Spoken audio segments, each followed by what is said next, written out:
陪你讀金句。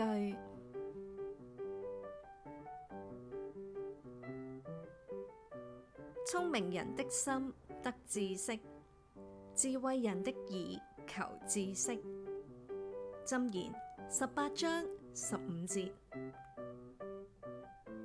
唔知大家平時覺得點樣先算係一個聰明或者有智慧嘅人呢？我哋好多時會覺得識得講說話或者反應敏捷嘅人先至叫做聰明，但係今日嘅經文反而將焦點擺喺兩樣好安靜嘅心態上面，一樣係我哋嘅心，另一樣係我哋嘅雙耳。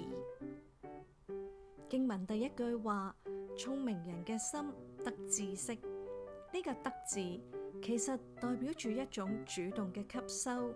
一個真正聰明嘅人，內心唔會輕易自滿，反而好似一個空嘅器皿咁，隨時準備好去接收新嘅智慧同埋領悟。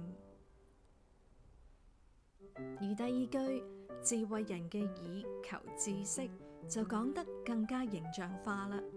有智慧嘅人，佢嘅雙耳係求知識嘅，求即係主動去尋求，主動去聆聽。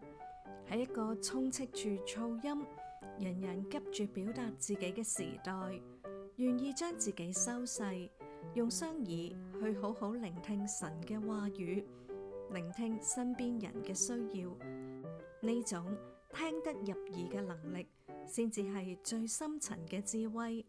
當我哋嘅心靈保持開放，雙耳願意聆聽，智慧先有空間走入去我哋嘅生命。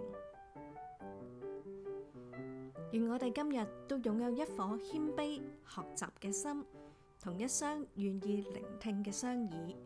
如果你鍾意今日嘅分享，歡迎訂閱、讚好、留言或者轉發影片。